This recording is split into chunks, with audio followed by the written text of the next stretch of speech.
Hi, I'm Mark Tyrrell of Uncommon Knowledge, and welcome to 3 interventions for treating anxiety, strategic and cognitive approaches for worry-driven anxiety.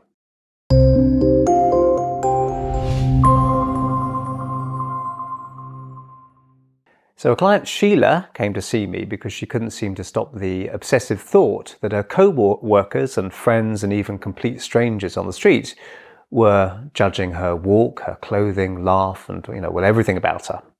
And the weird thing, Mark, she said, is that I know logically that's probably unlikely, but I still feel as if that's the case. And I just feel like a freak that I can't stop feeling so self-conscious all the time. When we worry about worrying. Now, you may have noticed that your anxiety clients often actually have 2 problems. Firstly, they have the emotional problem they came to see you about. And then secondly, they have the worry about having that problem. But the fact is, emotional disturbances are, of course, entirely normal. For instance, I gently reminded Sheila that some self-consciousness is actually essential to human interaction and empathy. It means we have the capacity to enter the minds of other people and imagine how they might feel and think. Self-consciousness, I suggested, is the marker that shows we can exercise human understanding of other people. And it only becomes a problem when it starts to happen more than needed and out of context. And I went on to admit that I occasionally feel a bit self-conscious myself. So for Sheila, the idea that self-consciousness might be something that most people feel from time to time, not necessarily always a bad thing, and in its place a way of forming empathy, was extremely comforting. We want clients to feel normal because they are normal. Anything that a human being does experience is by definition part of what a human being can experience, and therefore normal. Sometimes a large part of your therapy consists of helping your client overcome the feeling like a freak effect that affects so many lives. 3 interventions for treating anxiety. So firstly, remember that normalizing is not minimizing. No one likes to feel that something that is seriously troubling them and affecting their life has been brushed aside as irrelevant or dismissed as just run-of-the-mill. So that's not what I'm talking about here.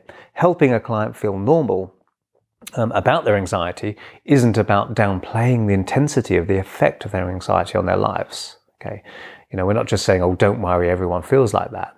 This will only make them feel that you don't really understand their experience, or you can't appreciate it. We need to let our clients know that we not only know, but also understand or can imagine how bad it seems to them, such as when I revealed to Sheila that I too experience self-consciousness sometimes. Now, you don't need to falsely claim you suffer from the same issue or reveal personal details about yourself if you're not comfortable doing so, but it can be an effective way to help the client not feel like a freak so much.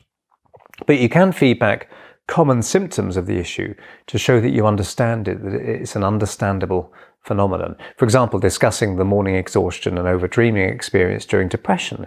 Many depressed clients have a sort of light bulb moment when you do that. And until we've demonstrated this understanding, any mollifying comment or interpretation we offer will just seem patronizing. So really showing that we understand the condition from the inside. So spend time listening and sympathizing before you attempt to frame the problem as non-freakish, which of course it is. 2, put the problem in context.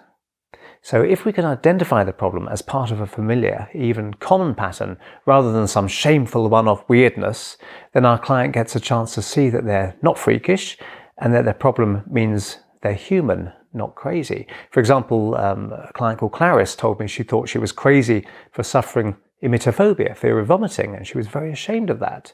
And I spent some of the session talking about emetophobia in general, how other people experience it, how surprisingly common it is, how it normally develops, and how many clients I've treated for it, and so on.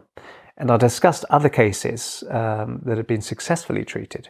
So this allowed me to indirectly demonstrate that fear of vomiting is part of the general human condition, rather than a one-off freak aberration unique to her. And that was very reassuring for her.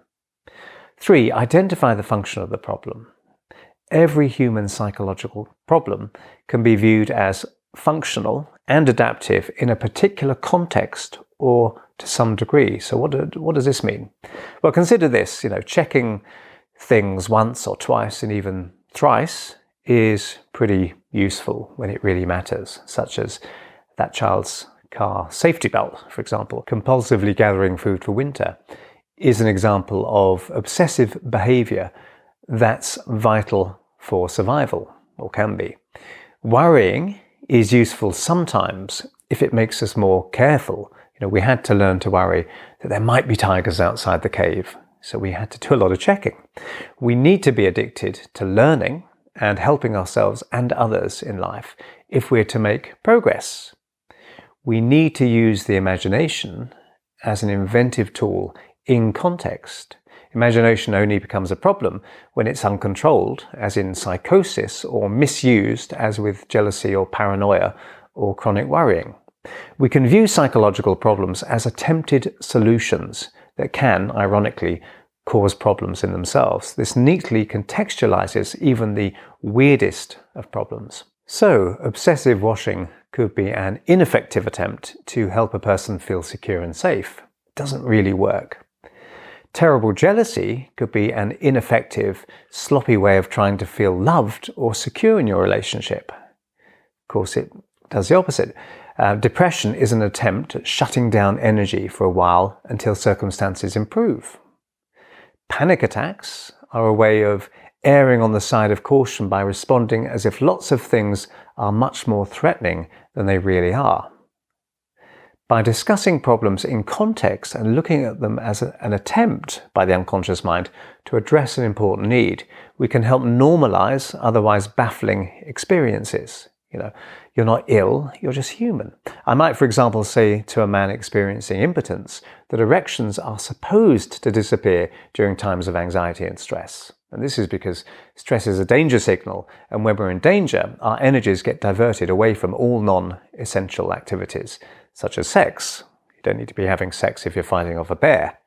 So for every individual who feels uniquely weird or mad or nuts or crazy, there are thousands, perhaps millions of others feeling and thinking that they too are the only one who's crazy in that way. But they never are. And helping our clients feel less alone can move us a long way towards their recovery.